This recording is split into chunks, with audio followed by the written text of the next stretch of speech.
তাহলে আজকের টপিকের নাম কি? আজকের আমাদের টপিক নাম হচ্ছে challenge of teaching in language in diverse classroom. Okay, তাহলে ভাষা শিক্ষার ক্লাসে কী কী সমস্যা দেখা যায় সেই সম্পর্কে আমরা কিন্তু ডিটেলস আজকে জানবো।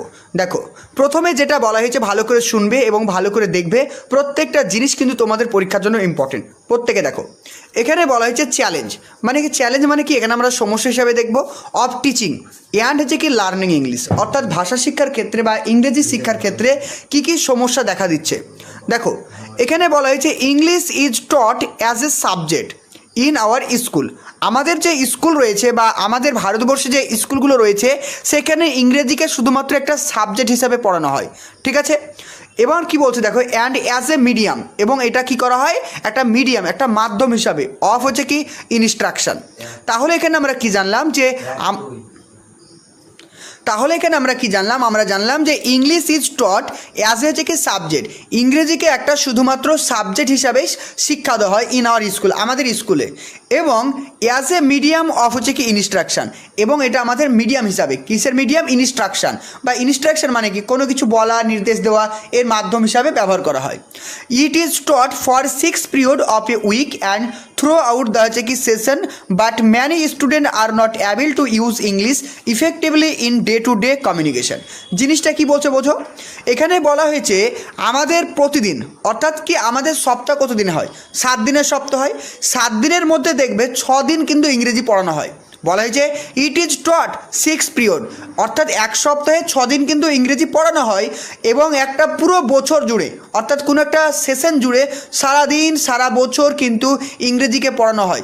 তবুও দেখা গেছে যে অনেক স্টুডেন্ট কিন্তু তারা কিন্তু ইংরেজিতে ভালো করে কমিউনিকেশন করতে পারে না। তাই তো হয়। আমাদের দেখবে আমাদের যে বর্তমানে যে স্কুল আছে বা আমাদের যে ক্লাসগুলো রয়েছে সেখানে দেখবে প্রতিদিন ইংলিশের ক্লাস হয়। বাংলার ক্লাস হয়তো আজকে আছে তো কালকে না থাকতেও পারে, কিন্তু ইংলিশের ক্লাস দেখবে প্রতিদিন হয়। অর্থাৎ একটা বছরে বা একটা একাডেমিক সেশনে কিন্তু প্রতিদিন ইংলিশের ক্লাস হয়। তবুও দেখা যাবে যে ইংরেজিতে কিন্তু প্রত্যেকটা শিক্ষার্থী কিন্তু ভালো দক্ষ নয়। তার কারণ কি? প্রতিদিন তো ইংলিশে ক্লাস হচ্ছে, তাহলে কেন তারা শিখতে পারছে না? কেন তারা ইংলিশে কমিউনিকেট করতে পারছে না ডে টু লাইফে বা আমাদের দৈনন্দিন জীবনে? সেগুলো নিশ্চয়ই কোনো কারণ আছে, সেগুলো জানবো। বলছে দেখো, দেয়ার আর ম্যানি প্রবলেমস, সেখানে অনেক ধরনের সমস্যা রয়েছে, that comfort us and we are not able to teach English effectively. আমাদের দৈনন্দিন জীবনে বা আমাদের ক্লাসরুমে বিভিন্ন ধরনের সমস্যা আছে যেগুলোর কারণে আমরা কিন্তু দৈনন্দিন জীবনে যে ইংরেজিকে ব্যবহার করতে হবে সেটা কিন্তু আমরা ব্যবহার করতে পারি না, বা ইংরেজিকে আমরা কিন্তু ডে টু ডে লাইফ কমিউনিকেশনে কিন্তু ব্যবহার করতে পারি না।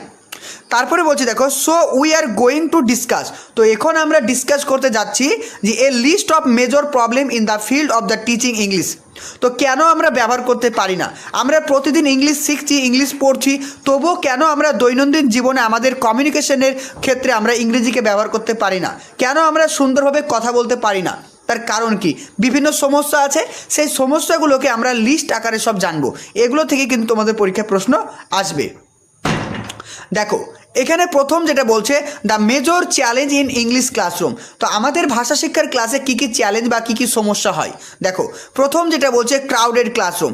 ক্রাউডেড ক্লাসরুম মানে কি আমরা পুরো ডিটেলসে জানবো। বলছে কি ক্লাসরুম কন্ডিশন, ক্লাসরুমের অবস্থান, ল্যাক অফ কি ফেসিলিটিস, কী কী সুবিধা আছে বা কী কী অসুবিধা আছে সেগুলো সম্পর্কে জানবো।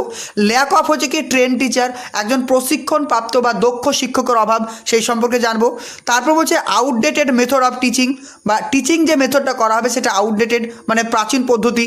টেক্সট বুকের সমস্যা, examination centre education, school environment, তারপর হচ্ছে কি learners ability, lack of practice, lack of study materials. তাহলে এই যে টপিকগুলো আমি বললাম প্রত্যেকটা টপিক এবার আমরা ডিটেলসে জানবো। তো যে সমস্ত স্টুডেন্টরা প্রাইমারি টেট 2024-এর জন্য প্রস্তুতি নিতে চাইছো, তো তোমরা কিন্তু আমাদের ব্যাচে অ্যাডমিশন নিতে পারো। এখানে প্রাইমারি এবং আপার প্রাইমারি দুটোরই তোমরা ক্লাস করতে পারবে একই সঙ্গে। এখানে প্রিভিয়াস ইয়ার কোশ্চেন অ্যানালাইসিস করা হবে প্রতিদিন। All subject analysis, topic wise class তোমরা পেয়ে যাবে। Daily live class, recording class তোমরা পেয়ে যাচ্ছ। তো যারা কিন্তু অ্যাডমিশন নিতে চাইছো, এখানে যে নাম্বারটি আমাদের অন স্ক্রিন দেখতে পাচ্ছ 9647 9647 নাম্বারটি নোট করো 9647 এই নাম্বারে যোগাযোগ করে আমাদের সঙ্গে কথা বলতে পারবে। আর প্রাইমারি টেট 2024-এর জন্য যারা প্রস্তুতি নিতে চাইছো, হাতে খুবই অল্প সময় রয়েছে, খুব ভালো করে কিন্তু প্রিপারেশন না নিলে কিন্তু যা প্রশ্নের লেভেল তোমরা কিন্তু সঠিকভাবে আনসার করে আসতে পারবে না। আমাদের রেগুলার ক্লাসের টাইম হচ্ছে রাত্রি 8:30। তো যারা কিন্তু অ্যাডমিশন নিতে চাইছো অতি শীঘ্রই যোগাযোগ করো 9647300217। এছাড়াও তোমরা পেয়ে যাবে ডেলি মক টেস্ট, সঙ্গে থাকছে পিডিএফ নোটস, তোমরা কিন্তু পেয়ে যাচ্ছ। প্রথমে যেটা জানবো সেটা হচ্ছে কি ক্রাউডেড ক্লাসরুম। ক্রাউডেড ক্লাসরুম মানে কি? একটা ক্লাসরুমে কতজন স্টুডেন্ট থাকা দরকার? তোমরা প্রত্যেকেই জানো যে 1:30, মানে একটা ক্লাসরুমে 30 জন যদি স্টুডেন্ট হয় তাহলে একজন টিচার থাকবে। কিন্তু বর্তমানে কি হয়? বর্তমানে দেখা যায় যে একটা ক্লাসরুমে একজন টিচার আর 80 জন 90 জন করে স্টুডেন্ট। এটাকেই আমরা বলবো কি ক্রাউডেড ক্লাসরুম, অর্থাৎ বেশি সংখ্যক ছাত্রছাত্রী, সেটাকে বলছে কি ক্রাউডেড ক্লাসরুম। যদি কি আমি আগে পড়ি তারপর বোঝাবো। দেখো কি বলছে, the size of our classroom at the secondary level has become the quite হচ্ছে কি আনম্যানেজেবল। তো বর্তমানে আমাদের যে ক্লাসরুম রয়েছে সেখানে যে স্টুডেন্টরা রয়েছে তাদের যে সংখ্যা সেটা কিন্তু ম্যাক্সিমাম। সেই কারণে একজন শিক্ষকের পক্ষে সেটাকে ম্যানেজ করা সম্ভব হয় না, ঠিকভাবে নিয়ন্ত্রণ করা সম্ভব হয় না, ডিসিপ্লিন মেনটেন করা সম্ভব হয় না, ঠিকভাবে প্রত্যেকটা শিক্ষার্থীকে পড়ানো সম্ভব হয় না। তারপরে বলছে দেখো, it is very difficult to manage such as class in term of the discipline and teaching. তো আমি যেটা বললাম যে ক্লাসরুমে যদি ছাত্রছাত্রীর সংখ্যা প্রচুর হয়ে যায় বা বেড়ে যায়, সেক্ষেত্রে কিন্তু শিক্ষার্থীদেরকে ম্যানেজ করা সম্ভব হয় না, তাদেরকে ঠিকভাবে পড়ানোর সম্ভব হয় না, তাদের ডিসিপ্লিন মেনটেন করাও সম্ভব হয় না। তারপরে পয়েন্ট বলছে স্টুডেন্ট ম্যানিফেস্ট মিক্স অ্যাবিলিটি। আর একটা কী হচ্ছে, যখন একটা ক্লাসরুমে বিভিন্ন ধরনের শিক্ষার্থী থাকবে, অর্থাৎ অনেক শিক্ষার্থী থাকবে, সেখানে কিন্তু শিক্ষার্থীদের মিক্স অ্যাবিলিটি হবে। অর্থাৎ কেউ বেশি মেধা সম্পন্ন, কেউ কম মেধা সম্পন্ন, কেউ গড় মেধা সম্পন্ন, কেউ আবার ধনী পরিবার থেকে আসবে, কেউ মিডিয়াম পরিবার থেকে, আবার কেউ লোয়েস্ট পরিবার থেকে আসবে। অর্থাৎ বিভিন্ন ধরনের মিক্স অ্যাবিলিটির স্টুডেন্ট কিন্তু ক্লাসরুমে থাকবে। And it is not possible for a teacher to cater the needs of the all student. যে কারণে একটা টিচারের পক্ষে প্রত্যেকটা স্টুডেন্টের যে মানে ইন্ডিভিজুয়াল যে নিড রয়েছে, প্রত্যেকের যে আলাদা আলাদা চাহিদা রয়েছে, সেই চাহিদাগুলো একজন শিক্ষকের পক্ষে সম্ভব হয় না সেগুলো পূরণ করা। বোঝা গেল? বেশি স্টুডেন্ট হলে কি একজন শিক্ষক সবার চাহিদা কি পূরণ করতে পারবে? কখনোই পারবে না। তারপরে বলছে the teacher does not find any হচ্ছে কি scope for individual attention and pairs and group work. তো এখানে কি করছে যে আমরা প্রথমেই পড়েছিলাম ইন্ডিভিজুয়াল অ্যাটেনশন মানে কি? একজন শিক্ষককে প্রত্যেকটা স্টুডেন্টের ওপরে আলাদা আলাদাভাবে ফোকাস করতে হবে, কারণ প্রত্যেকের কিন্তু মেধা আলাদা, প্রত্যেকের চাহিদা আলাদা, প্রত্যেকের বুদ্ধি আলাদা, প্রত্যেকের পার্সোনালিটি আলাদা, প্রত্যেকের সব কিছু আলাদা। তাই প্রত্যেককে আলাদাভাবে অ্যাটেনশন দিতে হবে একজন শিক্ষককে। তাই তো বলা হয়েছে যে একজন টিচার 30 জন স্টুডেন্ট। কিন্তু যখন দেখা গেল আমাদের ক্রাউডেড ক্লাসরুম, অর্থাৎ ক্লাসরুমে অনেক বেশি শিক্ষার্থী, তখন একজন শিক্ষক কখনোই প্রত্যেকটা শিক্ষার্থীকে ইন্ডিভিজুয়ালি অ্যাটেনশন মানে আলাদা আলাদাভাবে অ্যাটেনশন দিতে পারে না, যার ফলে প্রত্যেকটা শিক্ষার্থী কিন্তু পিছিয়ে পড়ে। তারপর নেক্সট পয়েন্ট বলছে দেখো, therefore it takes A resource of the যে কি lecture mode and which the যে কি ফাইন্ড মোর যে কি সুইটেবল অ্যান্ড লেস টাইম হচ্ছে কনজিউমিং। সেই কারণে কি করা হয়, ইট টেক্স এটাকে কি হিসাবে নেওয়া হয়, এটাকে রিসোর্স হিসাবে নেওয়া হয়। একটা ভেরি ভেরি ইম্পর্টেন্ট প্রশ্ন, এটা কিন্তু পরীক্ষা আসে, খুবই পরীক্ষা আসে। তো আমাদের যে ডাইভার্স ক্লাসরুমকে কী হিসাবে নেওয়া হয়েছে, ডাইভার্স ক্লাসরুমকে রিসোর্স হিসাবে নেওয়া হয়েছে। এটা কিন্তু মাথায় রাখবে, ভেরি ভেরি ইম্পর্টেন্ট পয়েন্ট। যে ডাইভার্স ক্লাসরুম বা মাল্টিলিঙ্গুয়ালিজম মানে কি? বহু ভাষা। অর্থাৎ একটা ক্লাসরুমে বিভিন্ন ভাষার শিক্ষার্থী যদি থাকে তাদেরকে বলা হয় মাল্টিলিঙ্গুয়ালিজম। এই মাল্টিলিঙ্গুয়ালিজমকে কি হিসাবে গ্রহণ করা হয়েছে? রিসোর্স হিসাবে গ্রহণ করা হয়েছে বা সম্পদ হিসাবে গ্রহণ করা হয়েছে। এই গ্রহণ করার মাধ্যমে কিন্তু যতটা সম্ভব সেই প্রবলেমগুলোকে সমাধান করার চেষ্টা করা হচ্ছে। ক্লিয়ার? এটাকেই বলছে কি ক্রাউডেড ক্লাসরুম। তাহলে বর্তমানে ক্রাউডেড ক্লাসরুমকে কি হিসাবে গ্রহণ করা হয়েছে? মাথায় রাখবে, রিসোর্স হিসাবে গ্রহণ করা হয়েছে। মাল্টিলিঙ্গুয়ালিজমকে কি হিসাবে গ্রহণ করা হয়েছে? রিসোর্স হিসাবে গ্রহণ করা হয়েছে। এই পয়েন্টগুলো মাথায় রাখো। ক্লিয়ার? চলো নেক্সট দেখো। নেক্সট বলছে ক্লাসরুম কন্ডিশন। এবার আমাদের ক্লাসরুমের পরিস্থিতি কি রয়েছে এটা জানবো। বলছে the physical condition of the classroom poses A serious problem. দেখো আমাদের যে ক্লাসরুম রয়েছে, যখন একটা বড় ক্লাসরুম হয়ে যাবে তখন দেখবে একটা বেঞ্চে বসতে হয় কতজন? 5 জন। কিন্তু দেখি আমরা একটা বেঞ্চে বসে কতজন? 7 জন 8 জন। যে কারণে শিক্ষার্থীরা সঠিকভাবে লিখতে পারে না। ফলে তারা পিছিয়ে পড়ছে। অর্থাৎ ক্লাসরুমের কন্ডিশন খারাপ, ক্লাসরুমের দরজা জানলা ঠিকঠাক নেই, ক্লাসরুমটা বড় হতে হবে সেটা ছোট, ঠিক আছে, যার কারণে শিক্ষার্থীদেরকে সঠিকভাবে শিক্ষা দেওয়া যায় না, ক্লাসরুমে লাইট ফ্যান ঠিকঠাক নেই, এগুলো হচ্ছে ক্লাসরুমের একটা প্রবলেম। ওকে, তারপরে দেখো বলছে there are single room school with a single teacher but 5 class. কি বলা হয়েছে, অনেক সময় দেখা যায় একটাই স্কুলে একটাই ক্লাসরুম, সেখানে একজন টিচার রয়েছেন, একটা ক্লাসরুমে একদিকে ক্লাস 1-এর ছেলে মেয়ে বসেছে, একদিকে ক্লাস 2-এর ছেলে মেয়ে বসেছে, একদিকে ক্লাস 3-এর ছেলে মেয়ে বসেছে, অর্থাৎ একটাই রুমে অনেক শ্রেণীর ছেলে মেয়ে বসেছে, যে কারণে কিন্তু শিক্ষার্থীদেরকে সঠিকভাবে পড়ানো সম্ভব হয় না, যে কারণে তারা ইংলিশ শিক্ষার ক্ষেত্রে তারা পিছিয়ে। নেক্সট পয়েন্ট বলছে লার্নিং ইন সাচ কিছু কি সিচুয়েশন ইজ হাইলি হচ্ছে কি demotivating for student and it is হচ্ছে কি ইকুয়ালি হচ্ছে কি ফ্রাস্ট্রেটিং ফর দ্য টিচার। দেখো আমরা অনেক সময় যে ক্লাসরুমে কি বাড়িতে কি হয় যে ছেলে মেয়ে যদি বলে যে বাড়িতে যদি বাবাকে বলে যে বাবা আমি ইংলিশের টিউশন যাব, তখন বাবা কি বলে যে ইংলিশের টিউশন যেতে হবে না, ইংলিশের টিউশন যেতে হবে না, একটা টিউশন যাও, ম্যাথের টিচার যাও, ম্যাথের টিউশন করো বা অঙ্কের টিউশনই পড়তে যাও, তাহলে হয়ে যাবে। অর্থাৎ ছেলে মেয়েকে কী করা হয়, ডিমোটিভেশন করা হয়, বা ইংলিশ তুই পারবি না বা তোর দ্বারা হবে না, এরকম কিছু অনেক কিছু কিন্তু ডিমোটিভেশন করা হয়, যার কারণে কিন্তু শিক্ষার্থীরা ইংলিশ শিক্ষার ক্ষেত্রে কিন্তু পিছিয়ে রয়েছে, যেটা কিন্তু অনেক সময় শিক্ষকদেরকেও কিন্তু ফ্রাস্ট্রেশন করে তোলে। বোঝা গেল? তাহলে কি বলছে, ডিমোটিভেশন এবং হচ্ছে কি ফ্রাস্ট্রেশন অফ দ্য টিচার, এটা কিন্তু শিক্ষার্থীদের ইংলিশ শিখতে না পারার একটা কারণ।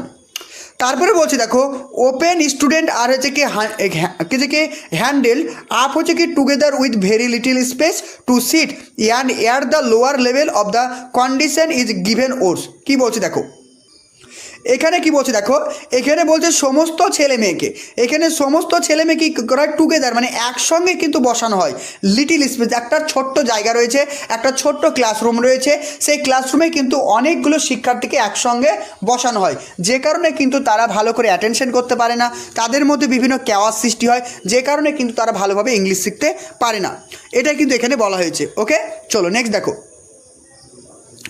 নেক্সট বলছে ল্যাক অফ ফেসিলিটি মানে কি সুবিধার অভাব।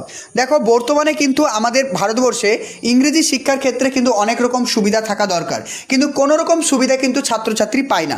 যেমন দেখো এখানে কি কি বলা হয়েছে মোস্ট অফ আওয়ার স্কুল আর হচ্ছে কি টেরিবলি ইল, মানে আমাদের যে স্কুলগুলো রয়েছে ব্যাপকভাবে কিন্তু ভেঙে পড়েছে। ইল মানে কি, ইল মানে অসুস্থ না, এখানে খারাপ অবস্থা, মানে আমাদের যে ক্লাসরুমগুলো রয়েছে তার অবস্থা কিন্তু অনেকটাই খারাপ। এবার কি বলছে equipped in terms of the necessary teaching aids and audiovisual aids. এছাড়াও কি আমাদের যে ক্লাসরুমে শিক্ষার্থীদেরকে ভাষা শিক্ষা দেওয়ার জন্য যে ধরনের ইকুইপমেন্টগুলো প্রয়োজন, LTM এর প্রয়োজন, তারপরে কি বলছে অডিওভিজুয়াল এইডসের প্রয়োজন, সেগুলো কিন্তু থাকে না। অর্থাৎ প্রাথমিক বিদ্যালয় থেকে প্রত্যেকটা ক্লাসরুমে কিন্তু কম্পিউটার থাকা বাধ্যতামূলক, প্রজেক্টর থাকা বাধ্যতামূলক, কিন্তু বর্তমানে আমাদের প্রাথমিক বিদ্যালয়গুলিতে না আছে কম্পিউটার, না আছে প্রজেক্টর, না আছে অডিওভিজুয়াল এইডস, যে কারণে কিন্তু শিক্ষার্থীরা ইংরেজি শিক্ষা থেকে অনেকটাই পিছিয়ে গেছে। ওকে, নেক্সট পয়েন্ট দেখো, নেক্সট পয়েন্ট বলছে দ্য মোস্ট কমন হচ্ছে কি এড হচ্ছে কি available to the teacher is the blackboard that. তো এখন কিন্তু বর্তমানে আমাদের যে বিদ্যালয় রয়েছে সেখানে শুধুমাত্র একটাই এডস অ্যাভেলেবল, মানে একটাই শিক্ষা উপকরণ অ্যাভেলেবল, সেটা হচ্ছে blackboard. Too is often is bad, সেটা কিন্তু অনেক সময় দেখি খারাপ অবস্থা। তো আমরা দেখবে অনেক সময় দেখতে পাই আমাদের বিদ্যালয়ে যে একটাই মাত্র আমাদের টিচিং এইডস রয়েছে, সেটা ব্ল্যাকবোর্ড, কিন্তু তার অবস্থা খারাপ, হয়তো ব্ল্যাকবোর্ডটা মিডিল বরাবর ফেটে গেছে বা ব্ল্যাকবোর্ডটা হয়তো চটে গেছে, যার কারণে লেখাগুলো অস্পষ্ট, ছেলে মেয়ে ভালোভাবে দেখতে পাচ্ছে না, বা হয়তো স্কুলে চকের কিন্তু চক সাপ্লাই নেই, বোঝা গেল, ছোট ছোট চকে কিন্তু স্যার লিখছে, এগুলো হয়ে থাকে। কারণ কি ফ্যাসিলিটির অভাব, এটা কিন্তু মাথায় রাখো। তারপর নেক্সট দেখো, তারপর নেক্সট পয়েন্টে বলা হয়েছে ল্যাক অফ ট্রেন টিচার মানে কি, যে দক্ষ শিক্ষকের অভাব। তো একজন শিক্ষক হলেই হবে না, তোমাকে এমনভাবে বোঝাতে হবে ইংরেজিটা, যেটা ফলে শিক্ষার্থীরা জানে ক্লাসই তাদের পড়া মুখস্থ হয়ে যায়। কিন্তু বর্তমানে কতজন শিক্ষক আছে ওইরকম যে আমাদেরকে ইংরেজি একদম জলের মতো করে বোঝাবে, আছে কি? নেই। দেখো এখানে বলছে ল্যাক অফ ট্রেন টিচার, আমাদের বর্তমানে স্কুলগুলো যেগুলো রয়েছে সেখানে কিন্তু দক্ষ শিক্ষকের অভাব রয়েছে। ইজ বিগ ফ্যাক্টর হচ্ছে কি ওয়িং হুইচ দ্য হচ্ছে কি quality of English teaching is poor, যার কারণে কিন্তু একটা কোয়ালিটি সম্পূর্ণ একটা ভালো ইংলিশ শিক্ষা দেওয়া কিন্তু ব্যাঘাত ঘটছে। অর্থাৎ আমাদের বর্তমানে ক্লাসরুমে বা আমাদের বর্তমানে বিদ্যালয়ে দক্ষ ইংরেজি শিক্ষক না থাকায় শিক্ষার্থীদের ইংরেজি শিখতে কিন্তু অনেকটাই প্রবলেম দেখা যাচ্ছে, এটা কিন্তু বলা হয়েছে। তারপর নেক্সট পয়েন্ট কি বলছে দেখো, দে নেভার বোদার, কি বলছে, they never bother to analyse why English is taught in school and what is expected of them. তারা অনেক সময় জানে না যে ইংরেজি কেন তারা শিখবে, তাদের কি উদ্দেশ্য রয়েছে তারা কিন্তু জানে না। বোঝা গেল, বলছে they never bother to analyse why English is taught. অনেক সময় আমাদের যে শিক্ষকরা রয়েছেন তারা কিন্তু আমাদেরকে বলে না যে আমরা কেন ইংরেজি শিখবো, আমাদের ইংরেজি শেখা কেন প্রয়োজন, এগুলো কিন্তু ছাত্রছাত্রীকে কোনো শিক্ষক মহাশয় বলে না, যে কারণে প্রত্যেকটা শিক্ষার্থী কিন্তু ইংরেজি শিক্ষার প্রতি মোটিভেশন পায় না বা ইন্টারেস্ট পায় না। ওকে, এটা কিন্তু বলা হয়েছে। তারপরে বলছে দেখো, the teacher of English at various level or আর হচ্ছে কি ইন্টারেস্ট ওনলি ইন দেয়ার হচ্ছে কি সার্ভিস কন্ডিশন। এখানে কি বলা হয়েছে দেখো, বলছে দ্য টিচার অফ ইংলিশ, আমাদের যে ইংলিশ টিচার রয়েছেন অ্যাট ভেরিয়াস লেভেল, বিভিন্ন লেভেলের, ওর আর ইন্টারেস্ট ওনলি ইন দেয়ার হচ্ছে কি সার্ভিস কন্ডিশন। তাহলে আমাদের যে শিক্ষকরা রয়েছে শুধুমাত্র তারা সার্ভিস করতে চায়, ইংরেজি শিক্ষা দিতে চায় না। যে অনেকে ভাবে দেখবে যে আমরা স্কুল গেলেই তো মাইনা পেয়ে যাবো বা বেতন পেয়ে যাব, শিক্ষার্থীরা কি শিখলো না শিখলো ডাজেন্ট ম্যাটার, আমরা স্কুল যাব, প্রেজেন্ট করব, বেতন পাবো, এটাই তারা কিন্তু ফোকাস করে। তারপরে বলছে দেখো, not in service to the হচ্ছে কি কমিউনিটি অফ দ্য স্টুডেন্ট। তারা একটাবার ভাবে না যে শিক্ষার্থীরা কতটা শিখলো না শিখলো, তারা কিন্তু একদমই ফোকাস করে না। বলছে দেখো, not in service to community of the student, তারা শিক্ষার্থীদের সঙ্গে যথেষ্ট পরিমাণে কমিউনিকেশন করে না, তাদেরকে সঠিকভাবে শিক্ষা দেয় না, এটা কিন্তু অনেক শিক্ষকের মধ্যে রয়েছে। তাহলে এইগুলো হচ্ছে এক একটা প্রবলেম। তারপর নেক্সট দেখো, তারপরে বলছে কি outdated method of the teaching. তো ভাষা শিক্ষার ক্ষেত্রে বিভিন্ন ধরনের মেথড আছে আমরা জানি, যেমন আউটডেটেড মানে কি, আউটডেটেড কথার অর্থ হচ্ছে প্রাচীন পদ্ধতি। এখানে কি বলছে দেখো, এখানে বলা হয়েছে যে a large number of the হচ্ছে কি টিচার আর স্টিল ইউজিং হচ্ছে কি traditional method of teaching is হচ্ছে কি specially grammar translation method is present in হচ্ছে কি one from the other in school. এখনও দেখা যায়, এখনও আমাদের অনেক বিদ্যালয় রয়েছে বা অনেক স্কুল রয়েছে যেখানে শিক্ষকরা কিন্তু সেই প্রাচীন পদ্ধতিতে পড়ায়। সব থেকে প্রাচীন পদ্ধতি কোনটি তোমাদেরকে বলেছিলাম, গ্রামার ট্রান্সলেশন মেথড। এটাকে ক্লাসিক্যাল মেথডও বলা হয়, তাই না? আমরা এমসিকিউ প্র্যাকটিস করেছি। তাহলে গ্রামার ট্রান্সলেশন মেথড হচ্ছে সব থেকে ওল্ডেস্ট মেথড, এটাকে কি বলা হয়, ক্লাসিক্যাল মেথড বলা হয়। অনেক টিচার রয়েছেন যারা ইংরেজি শিক্ষার ক্ষেত্রে এই প্রাচীন পদ্ধতিকে ফলো করে, যে কারণে শিক্ষার্থীরা কিন্তু অ্যাক্টিভলি ভাষা শিক্ষার প্রতি আগ্রহী হয় না। তারপরে সেকেন্ড পয়েন্ট বলছে গ্রামার টিচিং। কি বলছে দেখো, grammar teaching takes much of school timing and four language skill কিছু রিসিভ লিটিল অ্যাটেনশন। এখানে কি বলা হয়েছে যে গ্রামার টিচিং মানে হচ্ছে কি গ্রামার শিক্ষণ take much of the school timing and four language skill কি রিসিভ লিটিল অ্যাটেনশন। তো অনেক সময় শিক্ষকরা কী করে, শুধুমাত্র গ্রামার শিক্ষা দেয়, তো গ্রামারের ওপর ফোকাস করা হয়, কিন্তু আমাদের যে ভাষা শিক্ষার যে 4টি দক্ষতা রয়েছে বা 4টি স্কিল রয়েছে তার উপরে কিন্তু কোনো রকম ফোকাস করা হয় না বা অ্যাটেনশন করা হয় না। 4টে দক্ষতা কি, শ্রবণ, কথন, পঠন, লিখন, এই 4টি দক্ষতার ওপরে কিন্তু সমানভাবে গুরুত্ব দেওয়া হয় না। কি করা হয়, শুধুমাত্র গ্রামার শেখানোর উপরে গুরুত্ব দেওয়া হয়, যার ফলে শিক্ষার্থীরা কিন্তু যে জিনিসটা শিখছে সেই জিনিসটা কিন্তু সে বাস্তবে প্রয়োগ করতে পারে না। নেক্সট দেখো, নেক্সট পয়েন্ট বলছে ওরাল ওয়ার্ক ইজ হচ্ছে কি ignore and the whole session is হচ্ছে কি devoted to preparing student for the হচ্ছে কি অ্যানুয়াল এক্সামিনেশন। তো এখানে কি করা হচ্ছে, ওরাল ওয়ার্ক, শিক্ষার্থীদের যে মৌখিক মানে ক্রিয়াকলাপ, যে শিক্ষার্থীরা কীভাবে কথা বলবে ইংরেজিতে, যে কীভাবে কমিউনিকেশন করবে, সেগুলোকে গুরুত্ব দেওয়া হয় না।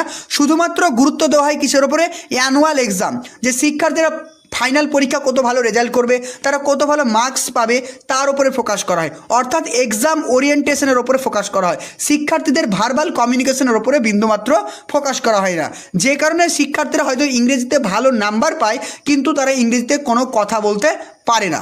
ওকে, নেক্সট পয়েন্ট দেখো, this methods are not effective in হচ্ছে কি মাল্টিলিঙ্গুয়াল কনটেক্সট। তাহলে কি বলছে, এই যে মেথডগুলো ব্যবহার করে অর্থাৎ গ্রামার ট্রান্সলেশন মেথড, এই মেথডগুলো কিন্তু আমাদের যে বহু ভাষাবিদ ক্লাসরুম রয়েছে বা বহু ভাষা ক্লাসরুম রয়েছে সেখানে কিন্তু কোনো ইফেক্টিভ হয় না বা কোনো সঠিকভাবে কিন্তু ভূমিকা পালন করতে পারে না।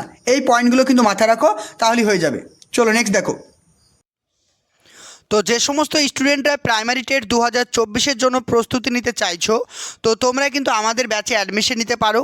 এখানে প্রাইমারি এবং আপার প্রাইমারি দুটোরই তোমরা ক্লাস করতে পারবে একই সঙ্গে। এখানে প্রিভিয়াস ইয়ার কোশ্চেন অ্যানালাইসিস করা হবে প্রতিদিন। All subject analysis topic wise class তোমরা পেয়ে যাবে। Daily live class, recording class তোমরা পেয়ে যাচ্ছ। তো যারা কিন্তু অ্যাডমিশন নিতে চাইছো, এখানে যে নাম্বারটি আমাদের অন স্ক্রিন দেখতে পাচ্ছ 9647300217, নাম্বারটি নোট করো 9647300217। এই নাম্বারে যোগাযোগ করে আমাদের সঙ্গে কথা বলতে পারবে।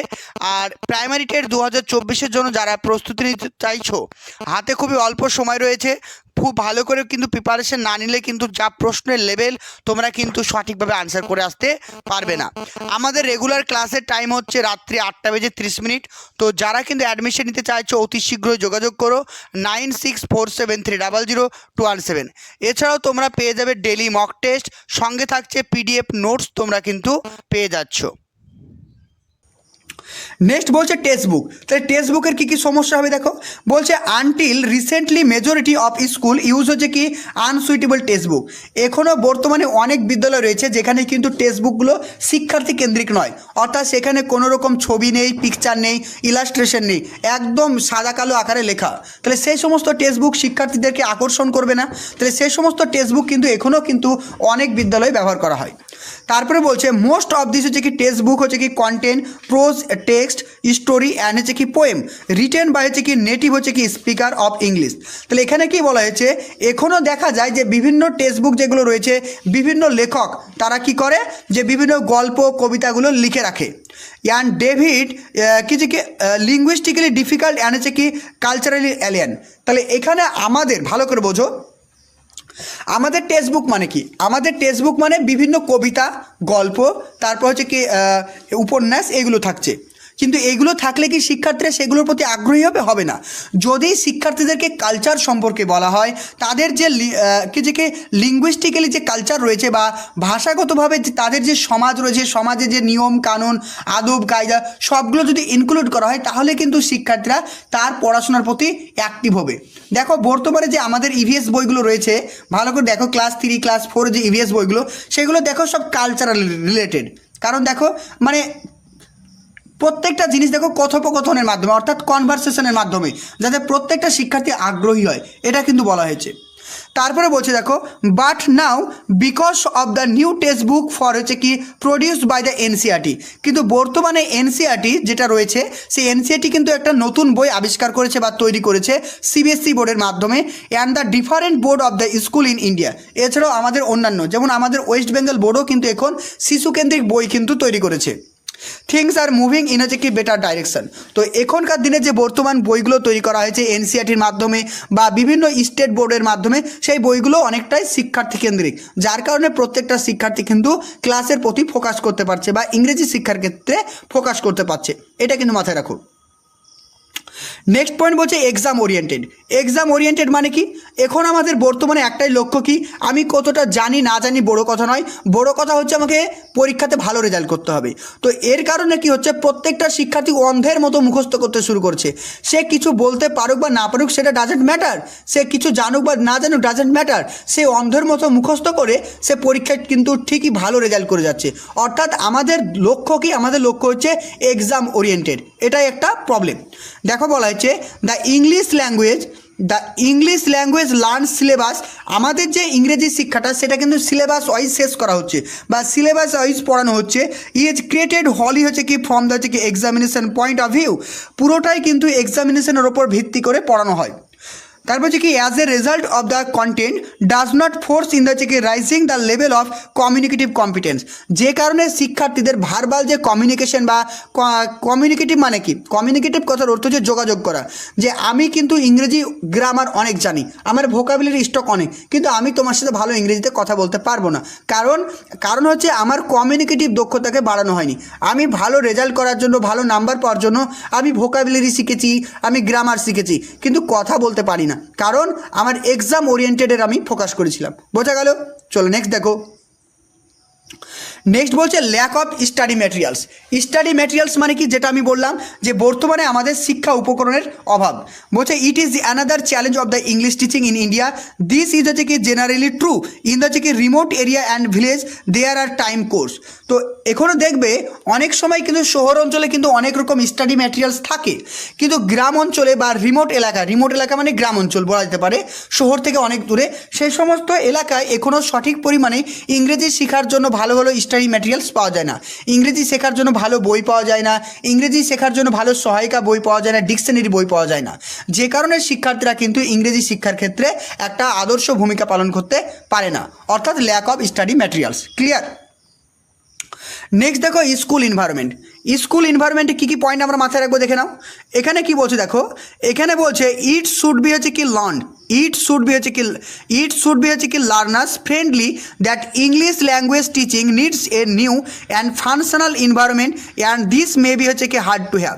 তো এখানে কি বলছে দেখো, ইট শুড বি লার্নার্স, এটি হওয়া উচিত, ইট শুড বি লার্নার্স, একজন শিক্ষার্থীর কাছে হওয়া উচিত কি ফ্রেন্ডলি, বন্ধুত্বপূর্ণ হওয়া উচিত, অর্থাৎ আমাদের যে স্কুলের যে এনভায়রনমেন্ট সেটা শিক্ষার্থীদের কাছে একটা ফ্রেন্ডলি হওয়া উচিত বা বন্ধুত্বপূর্ণ হওয়া উচিত, কিন্তু আমাদের যে স্কুলের পরিবেশ শিক্ষার্থীদের কাছে কি বন্ধুত্বপূর্ণ হয়ে ওঠে? কখনোই হয়ে ওঠে না, যে কারণে শিক্ষার্থীরা স্কুল আসতে ভয় পায়, ইংরেজি শিখতে ভয় পায়। তারপর বলছে দেখো দ্যাট ইংলিশ ল্যাঙ্গুয়েজ টিচিং, যে ইংরেজি শিক্ষাটা কি বলছে, দ্যাট ইংলিশ ল্যাঙ্গুয়েজ টিচিং বা ইংরেজি শিক্ষা কিছু কি নিডস প্রয়োজন এ নিউ, একটা নতুন অ্যান্ড ফাংশনাল এনভায়রনমেন্ট, একটা নতুন এবং একটা কার্যকারী পরিবেশের প্রয়োজন, অ্যান্ড দিস মে বি হচ্ছে কি হার্ড টু হ্যাভ, এবং যেটি তাদেরকে কি করবে, আরও বেশি শিখতে আগ্রহী করবে বা আরও বেশি অ্যাক্টিভ করে তুলবে। অর্থাৎ এখানে কি কি চ্যালেঞ্জ দেখতে পেলাম, যে আমাদের বর্তমানে যে বিদ্যালয়ের যে এনভায়রনমেন্ট সেটা কিন্তু নন ফ্রেন্ডলি, অর্থাৎ শিক্ষার্থীদের বন্ধুত্বপূর্ণ নয়, এটা কিন্তু মাথায় রাখো। তারপরে বলছে while the learners do not come from the হচ্ছে কি same social linguistic and social cultural background, hence division of the class in groups became a very difficult opinion. কি বলছে দেখো, আমাদের যে বিদ্যালয়ে যে সমস্ত শিক্ষার্থীরা আসে তারা কিন্তু বিভিন্ন গ্রুপ থেকে আসে, বিভিন্ন সমাজ থেকে, বিভিন্ন ফ্যামিলি থেকে এবং বিভিন্ন কমিউনিটি থেকে আসে, যার কারণে তাদেরকে একইভাবে শিক্ষা দেওয়া আমাদের ক্ষেত্রে কিন্তু অনেকটাই ডিফিকাল্ট। এছাড়াও কি তাদেরকে বিভিন্ন গ্রুপে ভাগ করাও কিন্তু আমাদের পক্ষে সম্ভব হয়ে ওঠে না। ওকে, নেক্সট দেখো বলছে peer teaching role play and হচ্ছে কি গ্রুপ অ্যাক্টিভিটি আর কিছু কি rare in the Indian classroom. তো আমরা প্রত্যেকেই জানি যে শিক্ষার্থীরা সব থেকে ভালো শিখে কিসের মাধ্যমে, গ্রুপ অ্যাক্টিভিটির মাধ্যমে বা দলগত শিক্ষার মাধ্যমে, যেটা কিন্তু বর্তমানে আমাদের ইন্ডিয়ান যে ক্লাসরুম রয়েছে সেখানে কিন্তু করা হয় না। বোঝা গেল? ক্লাসরুমে স্যার যাবেন, বক্তব্য দেবেন, পড়িয়ে চলে আসবেন, সেখানে কিন্তু কোনোরকম গ্রুপ অ্যাক্টিভিটির ওপরে ফোকাস করা হয় না। চলো নেক্সট দেখো। নেক্সট বলছে লার্নার্স অ্যাবিলিটি। লার্নার্স অ্যাবিলিটি মানে শিক্ষার্থীর ক্ষমতা। দেখো এখানে কি বলা হয়েছে, এখানে বলা হয়েছে ইট ইজ অলসো অ্যাফেক্ট হচ্ছে কি টিচিং অফ ইংলিশ টু হচ্ছে কি অ্যাডজাস্ট ওয়ান কিছু কি স্টিচিং হচ্ছে কি অ্যাকর্ডিং টু হচ্ছে কি diversity in learners ability is হচ্ছে কি major challenge of some children suffer from হচ্ছে কি chronic illness disability and some are হচ্ছে কি হ্যান্ডিক্যাপ। তো দেখো অনেক শিশু কি রয়েছে, অনেক শিশুদের বিভিন্ন ধরনের চ্যালেঞ্জ রয়েছে, অর্থাৎ অনেক শিশুর ডিসএবিলিটি রয়েছে, তাদের ভাষাগত ডিসএবিলিটি বা তারা কানে শুনতে পায় না, কথা বলতে পায় না, চোখে দেখতে পায় না আছে, অনেকে হ্যান্ডিক্যাপ রয়েছে, অর্থাৎ বিভিন্ন ধরনের শিক্ষার্থী রয়েছে, বা অনেকের মেধা কিন্তু কম, অনেকের মেধা বেশি, কেউ মিডিয়াম, অনেক ধরনের শিক্ষার্থী অ্যাবিলিটি রয়েছে। তো অ্যাবিলিটি যাদের কম তারা কিন্তু যতই তাদেরকে ভালোভাবে শিক্ষা দাও না কেন তারা কিন্তু ভালোভাবে শিখতে পারবে না। অর্থাৎ লার্নার্স যে অ্যাবিলিটি সেটা কিন্তু ভাষা শিক্ষার ক্ষেত্রে গুরুত্বপূর্ণ ভূমিকা পালন করে। নেক্সট দেখো ল্যাক অফ প্র্যাকটিস। তো বর্তমানে কিন্তু প্র্যাকটিসের অভাব, এটা হচ্ছে সব থেকে বেশি। আমরা জানি যে practice make a man perfect.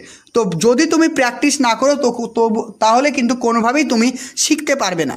দেখো আমি তোমাদেরকে যে ক্লাসটা করাচ্ছি, তোমরা যদি রুমে গিয়ে বা তোমাদের রুমে যদি তোমরা এই পিডিএফটা না পড়ো তাহলে কিন্তু কোনোভাবেই মনে রাখতে পারবে না। তাই পিডিএফটা তোমাকে পড়তে হবে, প্র্যাকটিস করতে হবে। কি বলছে দেখো, it can হচ্ছে কি অলসো বি হচ্ছে কি problem for student as English has হচ্ছে কি vast vocabulary along with the কিছু কি নাম্বার হচ্ছে কি হোমোফোনস অ্যান্ড হচ্ছে কি ফ্রেজাল ভার্ব। তো আমরা জানি আমাদের ইংরেজি শিক্ষার ক্ষেত্রে অনেক বেশি ফ্রেজাল ভার্ব রয়েছে, যেমন put in, put one, put up, put out, put for. দেখো পুট দিয়ে শব্দ, অর্থাৎ তুমি যদি রেগুলার প্র্যাকটিস না করো তাহলে কিন্তু এই যে ফ্রেজাল ভার্বগুলোর মানে কি, এর কি ব্যবহার কি, তুমি কিন্তু সঠিকভাবে বলতে পারবে না। অর্থাৎ ল্যাক অফ প্র্যাকটিস কিন্তু তোমাকে ইংরেজি শিক্ষার ক্ষেত্রে পিছিয়ে আনবে, এটা কিন্তু মাথায় রাখো। তারপরে কি বলছে, হোয়েল টিচিং ইংলিশ ইন হচ্ছে কি ক্লাস, কারেক্টিং হচ্ছে কি স্পেলিং অ্যান্ড হচ্ছে কি প্রোনাউন্সিয়েশন অফ দ্য হচ্ছে কি ওয়ার্ডস ইজ হচ্ছে কি big challenge for a teacher. তো দেখো অনেক সময় দেখা যায় প্রত্যেকটা শিক্ষার্থী ক্লাসরুমে কিন্তু সঠিকভাবে প্রোনাউন্সিয়েশন করতে পারে না, অর্থাৎ উচ্চারণ করতে পারে না, সঠিকভাবে তারা বানান বলতে পারে না বা বানান লিখতে পারে না। এটাও কিন্তু ইংরেজি ভাষা শিক্ষার ক্ষেত্রে একটা বৃহৎ প্রবলেম হিসাবে শিক্ষকদের কাছে ধরা পড়েছে। ক্লিয়ার? তাহলে আজকে আমরা টোটাল অনেকগুলো প্রবলেম সম্পর্কে জানলাম। তো এইগুলো ছিল ইংরেজি শিক্ষার ক্ষেত্রে কী কী সমস্যা। আজকে ছোট্ট একটা ক্লাসে এই পর্যন্তই। নেক্সট ক্লাসে তোমাদেরকে আরও কিছু শেখাবো, ডিসলেক্সিয়া কী, ডিসগ্রাফিয়া কী, অটিজম কী, এগুলো কিন্তু ইংরেজি শিক্ষার ক্ষেত্রে আরও বেশি ভূমিকা পালন করে। ওকে, তো ছোট্ট একটা ক্লাস, তোমাদের কোথাও বুঝতে যদি প্রবলেম হয় তাহলে অবশ্যই জানাবে কমেন্ট সেকশনে, তাহলে আমি নেক্সট ক্লাসে সেই জায়গাটাকে আবার বোঝানোর চেষ্টা করব। আশা করছি কারো প্রবলেম হবে না, কারণ খুবই সহজ জিনিস, আমি সহজভাবে বলার চেষ্টা করেছি। তো পিডিএফটা জাস্ট একবার পড়ে নেবে, তাহলে কিন্তু ক্লিয়ার হয়ে যাবে। নেক্সট ক্লাসে তোমাদেরকে আরও বেশি ডিসএবিলিটি সম্পর্কে পড়াবো, তারপরে কিন্তু তোমাদেরকে এমসিকিউ প্র্যাকটিস করলে পুরো চ্যাপ্টারটা আমাদের কমপ্লিট হয়ে যাবে। ওকে, থ্যাংক ইউ। তো যে সমস্ত স্টুডেন্টরা প্রাইমারি টেট 2024-এর জন্য প্রস্তুতি নিতে চাইছো, তো তোমরা কিন্তু আমাদের ব্যাচে অ্যাডমিশন নিতে পারো। এখানে প্রাইমারি এবং আপার প্রাইমারি দুটোরই তোমরা ক্লাস করতে পারবে একই সঙ্গে।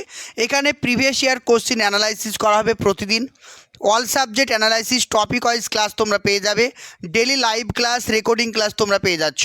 তো যারা কিন্তু অ্যাডমিশন নিতে চাইছো, এখানে যে নাম্বারটি আমাদের অন স্ক্রিন দেখতে পাচ্ছ 9647300217, নাম্বারটি নোট করো 9647300217।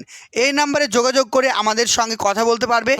আর প্রাইমারি টেট 2024-এর জন্য যারা প্রস্তুতি নিতে চাইছো, হাতে খুবই অল্প সময় রয়েছে, খুব ভালো করে কিন্তু প্রিপারেশন না নিলে কিন্তু যা প্রশ্নের লেভেল তোমরা কিন্তু সঠিকভাবে আনসার করে আসতে পারবে না। আমাদের রেগুলার ক্লাসের টাইম হচ্ছে রাত্রি 8:30। তো যারা কিন্তু অ্যাডমিশন নিতে চাইছো অতি শীঘ্রই যোগাযোগ করো 9647300217। এছাড়াও তোমরা পেয়ে যাবে ডেলি মক টেস্ট, সঙ্গে থাকছে পিডিএফ নোটস তোমরা কিন্তু পেয়ে যাচ্ছ।